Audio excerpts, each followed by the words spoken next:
We'd signed another 5 hospitals in a short period of time, and then COVID hit. When you think of startups, you think of Silicon Valley. We're going to venture beyond the valley and paint a picture of the startup ecosystem and the innovation that happens right here on Gadigal land of the Eora Nation in New South Wales. We're going to feature diverse founders, investors and operators and hear about their origin stories that shaped them, highlights, lowlights, best practice and their visions for the future. Join me as we get a front seat to witness the phenomenal role of these startup superstars. This special live series of Startup Palette Show is proudly supported by Investment New South Wales. Investment New South Wales drives economic growth and prosperity for the people of New South Wales by bringing together business, government and priority markets to deliver on the government's strategic priorities and boost the state's innovation, industry, investment and trade. We would also like to thank Nakatomi, a venture studio for founders. If you have an ambitious idea that needs to be accelerated, Nakatomi are your people. They'll help you scale your business faster than you can on your own by providing you a best-in-class in-house team of strategists, designers, and engineers to help you validate, develop, and launch your bold ideas with confidence and imagination. If you have a promising pitch, reach out and say Nice 2 sent you. Let's get started. Welcome to Nice 2's Startup Palette Show Live. Welcome, Zara, an equally as inspiring superwoman. Superstar. We had a chat last week to brief about what we were talking about, and I just walked away telling my husband, oh my God, you just wait for this chat. It's going to be amazing. So let's dive straight into it. Thank you, Preeti. That's very kind of you. You're a purpose-driven entrepreneur, so let's start with the why. What's your why? We'd signed another 5 hospitals in a short period of time, and we're just in the process of activating them, and then COVID hit.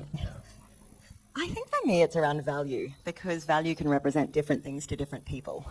So if I think of nurses, they want to be valued for their unique contribution. Everyone knows nurses don't do their job for the pay, but you do it because you can have an impact. And so what is that value that's going to get a nurse out of bed in the morning?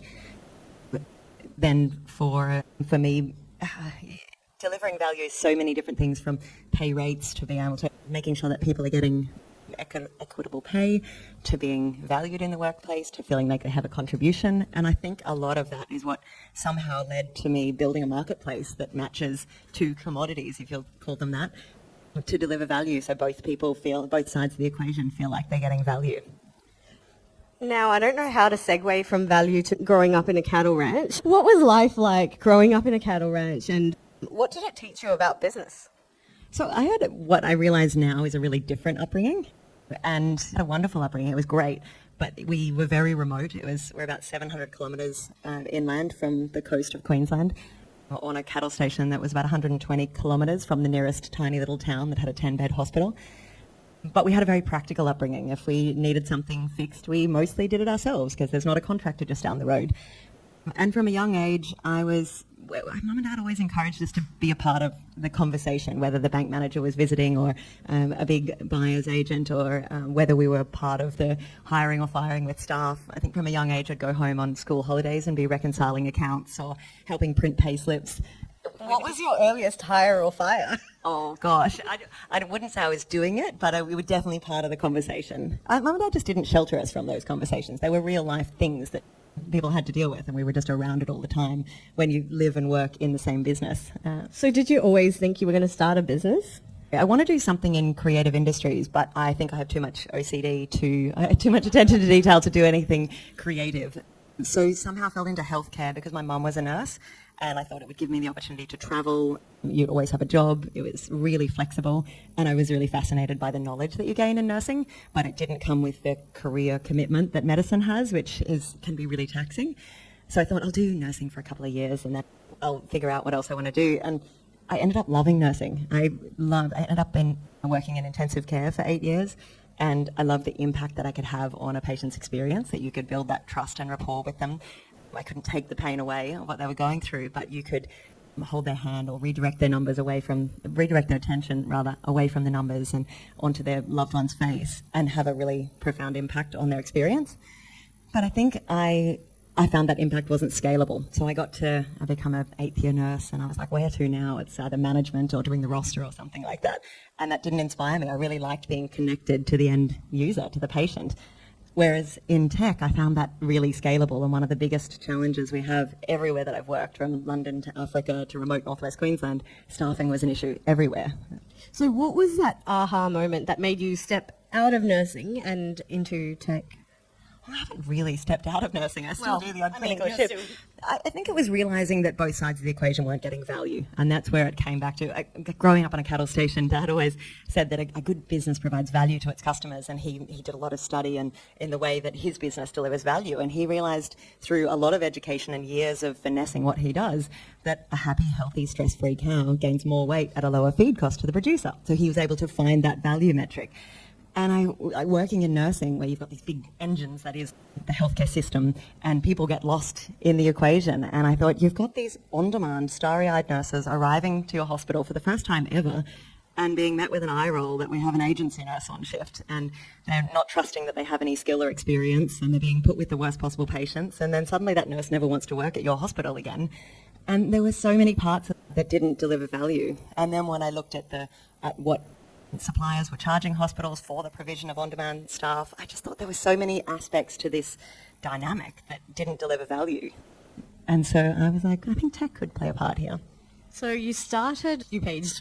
You started in 2019, just pre-COVID. What was the COVID period like? That was a wild ride. We just started. We had 2 hospital customers that were paying about a couple of months before COVID. We'd signed another 5 hospitals in a short period of time, and we're just in the process of activating them. And then COVID hit, and we couldn't get a response from any of them. 2 of them kept booking all the way through, but the rest, we were getting crickets from the rest of our hospitals. They just were not prepared to bring on any change. And then we got a call from one of the large health insurers that were like, can you help us? We need 400 nurses in 4 days' time. Can you help with that? And I was like, what kind of nurses do you need? And they're like, minimum 3 years experience, critical care nurses. And I was like, oh, there's a global pandemic happening. They're pulling people back from retirement. Anyone who knows how to use a ventilator, they're trying to pull all those nurses back into the healthcare system. Even if I could find you those nurses in 4 days' time, I don't think we should. And they said, good point. And they came back and they said, okay, we actually need 1,000 in a week. And Compromise. But they don't need to be critical care trained. And I was like, okay. And somehow we had 1,600 applicants, and we crashed our server because you don't know you need an elastic server until you do. And we were doing 21-hour days, and we somehow managed to meet every single request that they've had over the last 4 years, usually by about...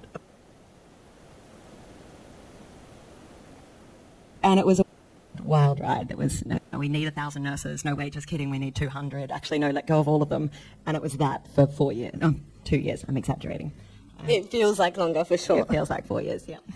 Coming out of COVID, when things relatively returned to normalcy, but it was a new normal, what was it like adapting? We were really fortunate that 2 of our hospital customers continued booking, and while that didn't go anywhere near making us profitable, it gave us the insights we needed to learn what hospitals did and didn't want to do when they engaged with nurses, and what nurses did and didn't want. So we saw all of that engagement as a learning opportunity, and it meant that by the time we got to the other side of COVID and we were able to sign hospitals again, that we were in a really good position to win.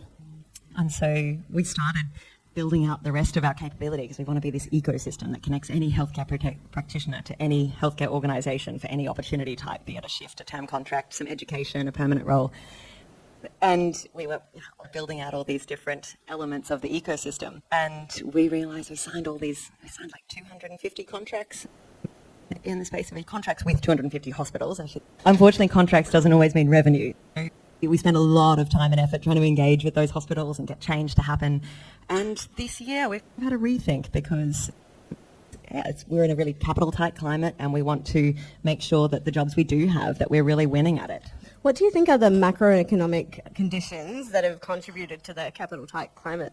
I think the whole economy is probably the reason why funding's not where it is, and rightly so. Investors are just far more focused on EBITDA, like what are your profit margins, are you growing, all of that, like where's your cost base. And I think it's a really good thing that the startup ecosystem is way more responsible for its costs and its revenue and hitting targets, because when everyone's flush with cash, money disappears so fast. To rewind a little bit, during COVID you got the Boosting Female Founders grant, so congratulations for that. Thank you. Very tough to get, and now they've pulled it. What are your thoughts on that?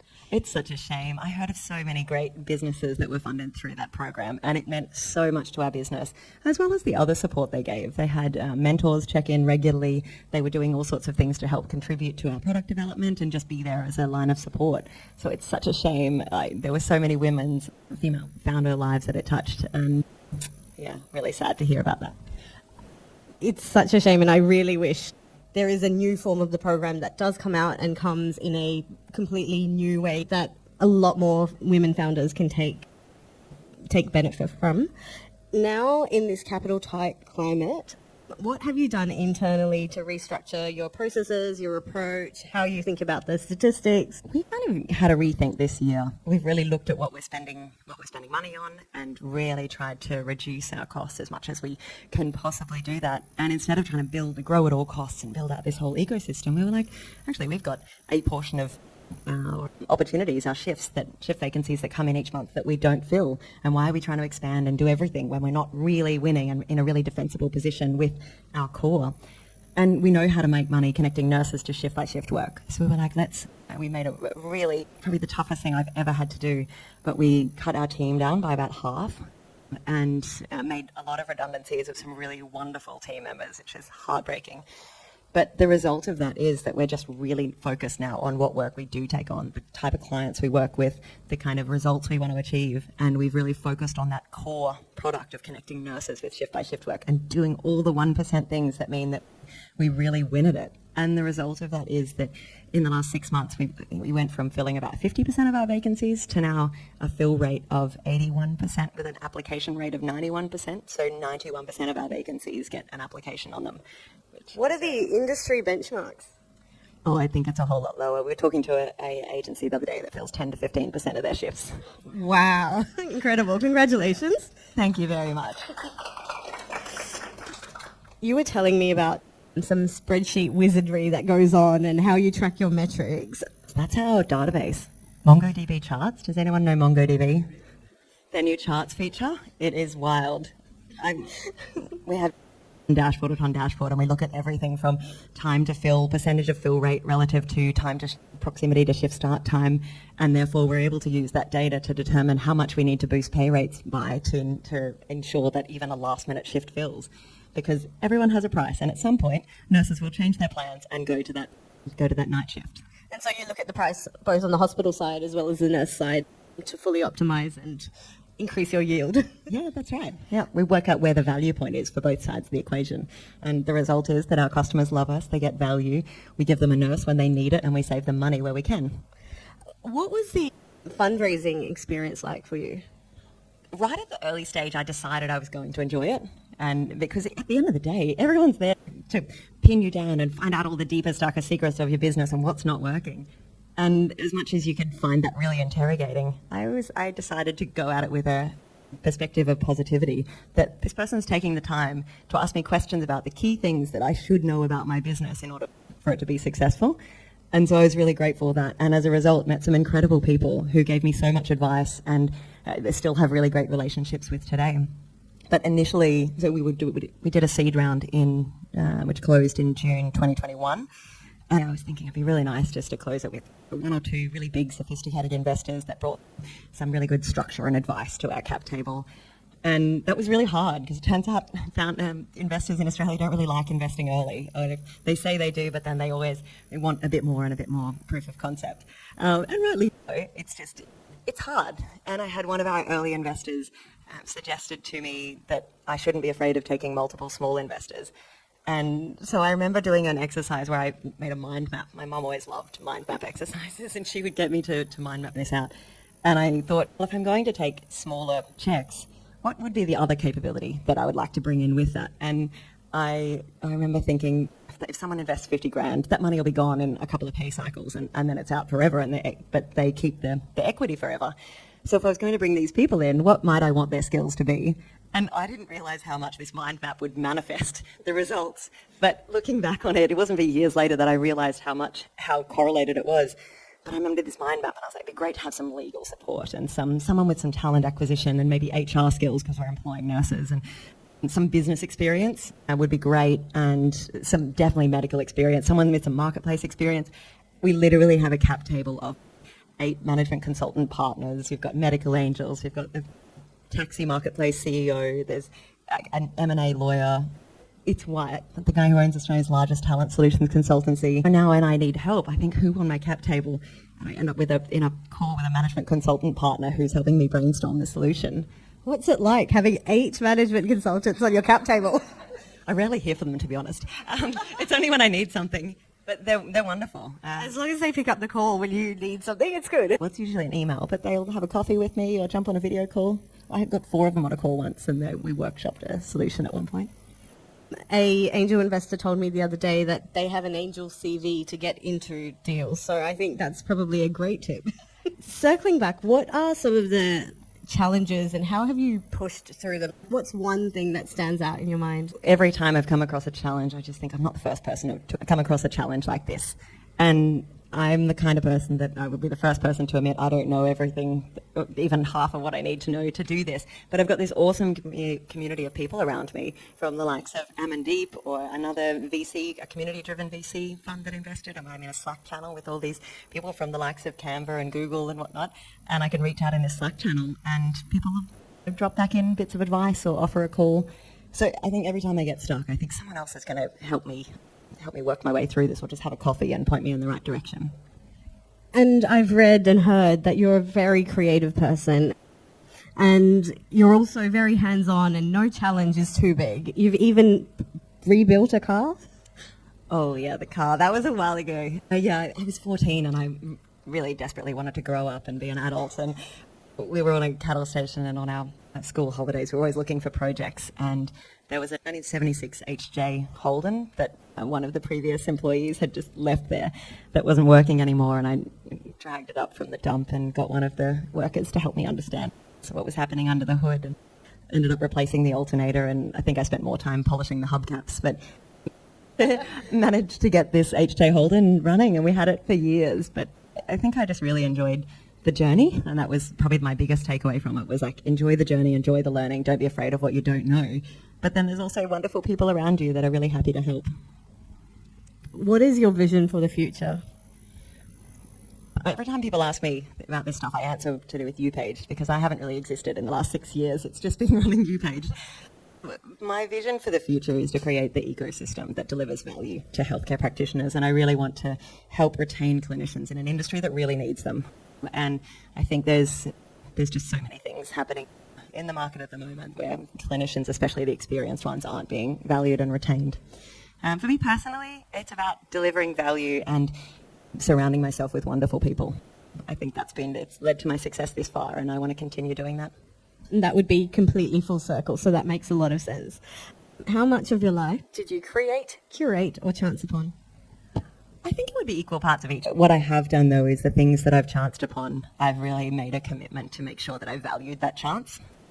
There were things in my upbringing that I've been really fortunate about, and the type of parents that I have. And it was probably one of the things that pulled me out of nursing, was that, like, I actually have these incredibly supportive parents that have always said you can do whatever you want to do. I shouldn't waste that. I need to have more impact and be really utilising that opportunity. So I would say it's a mix of all three. Thank you so much, Zara. Thanks for tuning in to the Startup Power Show. If you had a blast listening to this episode, come on board and join our incredible cheer squad. Spread the startup love by sharing the episode with your friends, leave us a review, or drop us your valuable feedback, comments, or burning questions. Stay tuned for our next episode, where we'll shine the spotlight on another startup superstar. I'm Preeti Mohan, and I look forward to seeing you next time.